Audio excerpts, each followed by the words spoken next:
पाकिस्तान तहरीक इंसाफ के वकील बैरिस्टर अली ज़फ़र मौजूद हैं और ये अदालत में मौजूद थे। और बैरिस्टर साहब ये बताइएगा कि अब ये जो रिव्यू पिटिशन खारिज कर दी गई है और पहले भी सुप्रीम कोर्ट के ऑर्डर्स के अहकामात नहीं माने गए, पंजाब में इंतखाबात नहीं हुए और अब चूँकि 3 दरख्वास्तें सुप्रीम कोर्ट ऑफ पाकिस्तान में दायर हुई हैं और वो मुतालबा कर रही है कि 90 रोज़ के अंदर अंदर इंतखाबात कराए जाए, तो आज जो ये रिव्यू पिटिशन खारिज की गई इसको आप कैसे देखते हैं? ये बहुत अहम फ़ैसला आया है बिकॉज़ एक जब 14 मई का फ़ैसला आया था कि 14 मई को इलेक्शन कराएं और वो इलेक्शन नहीं हुए तो एक अभाम सा पैदा हो गया था कि शायद ये 90 दिन के टाइम जो है इलेक्शन का एक्सटेंड हो सकता है, इसमें तब्दीली आ सकती है।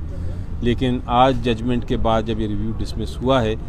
उसमें बड़ा वाज़े हो गया है कि आइन में जो 90 दिन का टाइम लिखा है वो कंपल्सरी है, उसकी पाबंदी ज़रूरी है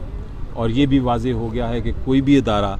इसमें तब्दीली नहीं कर सकता। ये भी ज़ाहिर हो गया है कि इलेक्शन कमीशन ऑफ पाकिस्तान को इलेक्शन 90 दिन के अंदर अंदर ही कराने हैं, आइन ये कहता है, और इलेक्शन कमीशन ऑफ पाकिस्तान के पास कोई इख्तियार नहीं आइन या कानून के तहत कि वो 90 दिन से आगे एक्सटेंड कर दें। तो इस फ़ैसले का यकीनी तौर पे वो जो पिटिशन्स फाइल हुई हैं जिसका आप जिक्र कर रहे हैं, जिसमें यही दरख्वास्त दी गई है कि इलेक्शन कमीशन को कहा जाए कि 90 दिन में इलेक्शन कराएं और प्रेसिडेंट साहब नेशनल असम्बली का इलेक्शन की तारीख अनाउंस करें 90 दिन के अंदर अंदर, वो अब डायरेक्टली उन केसों में इस केस का असर होगा। अच्छा, इलेक्शन कमीशन के वकील ने जो आज वो जो अमेंडमेंट का बताया कि इलेक्शन एक्ट पे 57 और 58 में अमेंडमेंट एक्ट में जो है उसमें किया है तरमीम, तो अब उसकी बिना पर फिर ये इलेक्शन कमीशन का इख्तियार है कि वो ये डेट दे सकती है, प्रेसिडेंट नहीं दे सकती, तो इस पर अदालत का आज क्या वाज़ेह मौक़िफ़ था? तो पार्लियामेंट्री कमेटी बनाई गई थी जो मेरा ख्याल है शायद नवीद कमर साहब जो MNA हैं थे, उन्होंने वो उसको कर रहे थे और मैं भी उसका मेंबर था। तो जब ये मामला आया कि इख्तियार दे देते हैं इलेक्शन कमीशन ऑफ पाकिस्तान को कि वो इलेक्शन में जो है तारीख वो दें, प्रेसिडेंट साहब ना दें, तो मैंने उनको कहा कि देखें आप अगर ये कानून बनाते हैं तो वो आइन के ख़िलाफ़ नहीं हो सकता। आइन में लिखा है बड़ा वाज़े तौर पे कि अगर प्रेसिडेंट उसको नेशनल असम्बली को डिज़ोल्व करते हैं तो फिर प्रेसिडेंट ने डेट देनी है और आइन ने ये जो लिखा है उसकी तशरीह सुप्रीम कोर्ट भी कर चुका है। इसलिए आप अगर देना चाहते हैं इलेक्शन कमीशन ऑफ पाकिस्तान को ये इख्तियार, तो ये उन केसों में दें जहाँ प्रेसिडेंट ने डिज़ोल्व नहीं की, उन केसों में दें जहाँ प्रेसिडेंट ने डिज़ोल्व नहीं की। जहाँ प्रेसिडेंट डिज़ोल्व की है वहाँ आइन चूँकि वाज़े है इसलिए इसको सब्जेक्ट टू द कॉन्स्टिट्यूशन होना चाहिए। तो जो अमेंडमेंट आई है सेक्शन 57 में उसमें लिखा हुआ है सब्जेक्ट टू द कॉन्स्टिट्यूशन, यानी कि वो जो इलेक्शन कमीशन ऑफ पाकिस्तान तारीख दे सकते हैं उन केसों में जहाँ आइन साइलेंट है, आइन ने कोई बात नहीं की। लेकिन जहाँ आइन कहता है कि प्रेसिडेंट ने डेट देनी है वहाँ आइन ही चलेगा और सुप्रीम कोर्ट ने ये वाज़े कर दिया है। और इसका प्रिंसिपल बड़ा एक अंग्रेज़ी का फ्रेज़ आपको बताता हूँ, बड़ा इंटरेस्टिंग फ्रेज़ है। वो कहता है कि stream can not go higher than the source. Source सारे कानून की जो है जो वो है आइन, तो एक कानून जो है वो आइन से ऊपर नहीं जा सकता।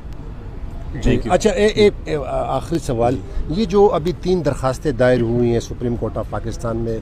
सुप्रीम कोर्ट बार ने की है, आपकी पार्टी ने भी की है, तहरीक इंसाफ ने और जमात इस्लामी ने भी की, और वो यही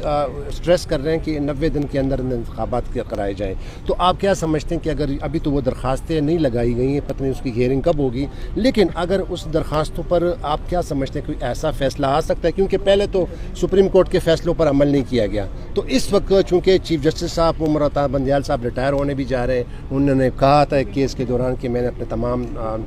केसेस निपटाने, तो जाते जाते कोई मतलब आप समझते हैं, कोई इससे एक्सपेक्ट करते हैं कि चीफ साहब कोई ऐसा फ़ैसला दे कि ये इलेक्शन कराने का जो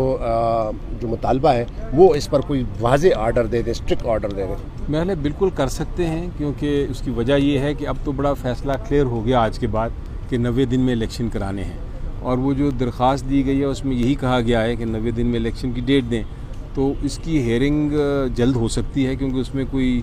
डिफेंस नहीं नज़र आता, उसमें कोई ऐसी बात नहीं नज़र आती कि इसमें बहुत डिले हो। लेकिन वो बहरहाल चीफ जस्टिस साहब की अपनी देखना है, उन्होंने अपनी रोस्ट्रम्स देखने हैं, अपने इश्यूज़ देखने हैं और फिर देखना है कि फ़िक्स करके वो ख़त्म भी कर सकते हैं कि नहीं। केस को, लेकिन मुझे तो उम्मीद ये है कि वो अगले हफ्ते तक उसकी समाअत शुरू हो जाए। क्या वो ख़त्म हो सकेगा केस? मुझे लगता है ख़त्म हो सकेगा, लेकिन अगर नहीं हुआ तो फिर सवाल ये पैदा होगा, फिर नया बेंच बनेगा, डिले होगा,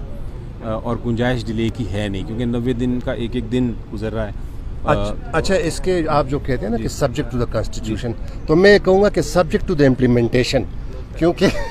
सुप्रीम कोर्ट के ऑर्डर पहले नहीं माने गए पिछली हुकूमत ने, और अब निगरान हुकूमत है, तो देखना ये होगा कि अब इस पर इम्प्लीमेंटेशन होती है कि नहीं होती। मेरा सारी कौम की नज़रें इस पे ही हैं। जी, बहुत शुक्रिया।